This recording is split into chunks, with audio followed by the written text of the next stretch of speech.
This is always the hardest part of the night, is to open the night, given everybody taking seats.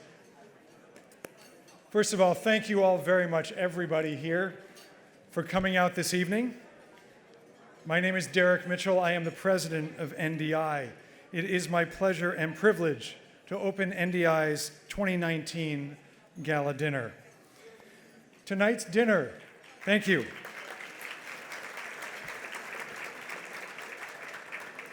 Tonight's dinner is somewhat unique in the history of these dinners.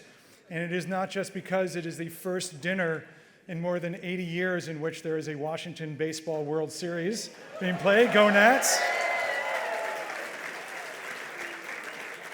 And just to let you know, we will be confiscating phones so we keep your undivided attention. And maybe it suggested that we announce scores, but we'll see. This year, in addition to honoring the activists, politicians, and average citizens who are on the front lines of democratic change around the world, we will look specifically at the connection between culture, speech, and democracy. And we will do so through the unique prism of humor. But before I make a few opening comments on the evening's theme and then turn things over to our featured guests, please allow me to take a moment to acknowledge several of you out there who are so very important to NDI and our work. First, and I'm not sure how much he knows about NDI, but I want to note that we have legendary musician Herbie Hancock in the house. Herbie, right there. Herbie Hancock needs no introduction, but suffice to say he represents the rare kind of artist who transcends genres and limitations to tell universal stories through music. Mr. Hancock, thank you for joining us this evening. And now that you've been introduced to us, we'll have to get you on an NDI program sometime. Also, jazz artists of a kind are my predecessors, Brian Atwood and Ken Wallach, two individuals who made this institute what it is today.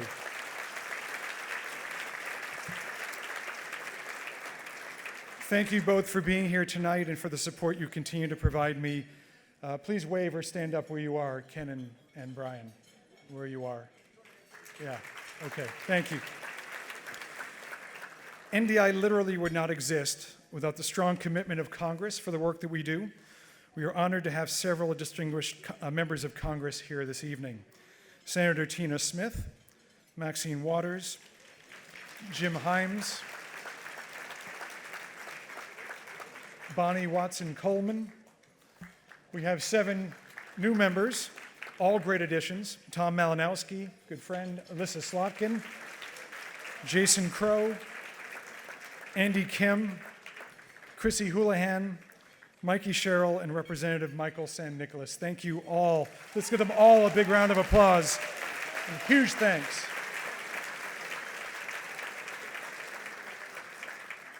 We are, as always, extraordinarily grateful for the support and partnership provided by our parent organization, the National Endowment for Democracy, as well as our friends and partners from the U.S. Agency for International Development and the State Department's Bureau of Democracy, Human Rights, and Labor. Thank you all. U.S. support, thank you, has also benefited over the past 2 decades by NDI partnerships with other democratic nations also engaged in supporting democracy work around the world, including the Canadians, the British, the Dutch, Danes, Swiss, Swedes, and Norwegians. Thank you all. The international solidarity and support you provide is invaluable during these challenging times. I also want to thank the many corporate and private donors who have made this evening possible and are listed in the program. We are most grateful. Thank you.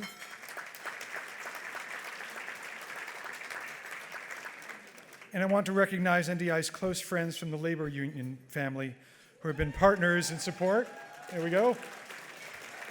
They've been so supportive of NDI's work over the years and are supporting this event tonight. Thank you so, so much.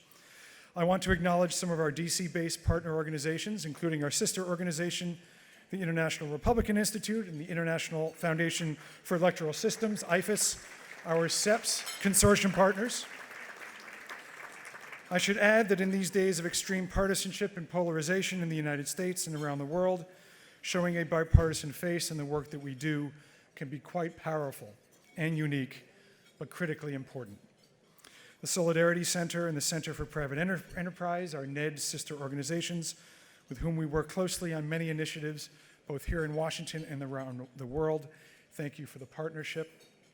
And the NDI board. We have one of the most remarkable and committed board of directors in town, headed by our chairman, the incomparable Madeleine Albright, whom we will hear from later tonight.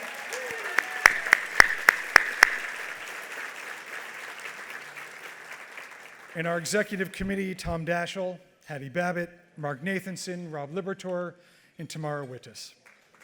Thank you all. I can't list everyone on my distinguished board, but as a group, let me thank you for all your guidance and support and ask all former and current board members here tonight to stand and be recognized. Please, everybody.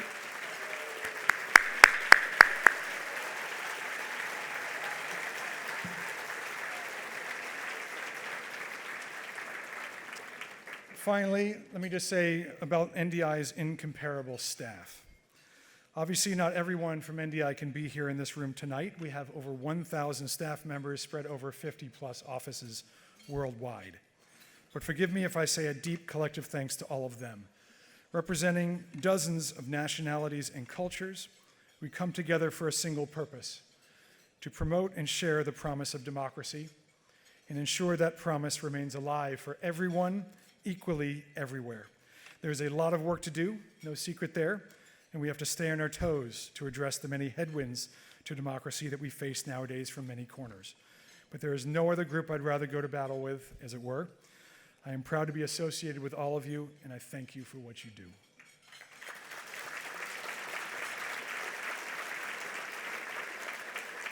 Now, even my board doesn't know this, but this evening has been a long time coming for me. When I was in high school, I used to sneak into comedy clubs every Thursday night in New Haven, Connecticut, to watch stand-up comedians who had driven down from Boston. Stephen Wright, some of you may know, Kevin Nealon before Saturday Night Live. During my otherwise regimented high school existence, it was a respite of irreverence, served up with a 2-drink minimum. And no doubt I should have left it there when it came to comedy. Look, but don't touch. Leave it to the pros. Nope. Soon, a buddy and I had an idea. Hey, what if we produced a parody of our school newspaper? And what if on graduation day we handed it out to teachers and students as if it were the actual paper? What could possibly go wrong? Well, we did it, and here's what went wrong. We were told after we graduated not to come back to the school ever again. And here's the kicker: I haven't been back. A few years later, they tore the building down. Coincidence? Probably. But as a comedian say, true story. Now later, in 1989 to be exact, when I lived in Taiwan, I worked for the leading English language newspaper there at the time. There may be some Techro folks here, the China Post. Taiwan then was in the very early stages of its democratic transition. One of its legislators, in fact, was nicknamed Rambo for his tendency to assault fellow parliamentarians on the floor of the legislature. The media were also slowly liberalizing. The publisher of the China Post one day asked my advice whether she should publish a U.S. syndicated humorist named Art Buchwald. I'm sure those of you of a certain age will remember Art Buchwald. I do. I thought a moment. I said yes. I said, perhaps rather self-seriously, that I thought what Taiwan needed most during its democratic transition was a sense of humor, some proportion, some irreverence to reverse what I considered the old mindset where everything was an aggressive, high-stakes, winner-take-all battle, and allow for a new, more open, more democratic attitude to take hold. Buchwald got into the paper. Now, it's debatable at best whether Art Buchwald made any difference in Taiwan. And these small personal anecdotes do not remotely compare to the dangerous struggles humorists of all kinds deal with every day around the world. We will hear from several of those exceptionally brave voices tonight. But I tell those stories to convey that I have long felt a connection between humor and democracy. At the core of humor and laughter is a freedom of spirit, certainly of speech, an irreverence and assertion of individualism that are essential to a democratic culture. While a joke may sometimes just be a joke, to be truly funny, there has to be some truth behind it. And truth can be dangerous to some, to autocrats in particular. To an autocrat, humor and laughter are a direct, almost subversive challenge, as they strike at the heart of his, and it's usually a his, power to intimidate and ultimately control through fear. Sometimes there's nothing more dangerous than irreverence, which is why I consider humor arguably the most democratic form of speech. All that said, the worst thing one can do is to try to analyze humor too much, so we won't do that tonight, but we will celebrate the cartoonists, satirists, and humorists of all kinds who seek to use their clever voices to speak truth to power and thus promote a democratic culture. We will hear specifically from representatives from China, Mexico, Venezuela, Nigeria, Iraq, and of course, honor a favorite son of Soweto, South Africa. I want to thank you all again for coming out and sharing this evening with us and for your continued support for the work of NDI around the world.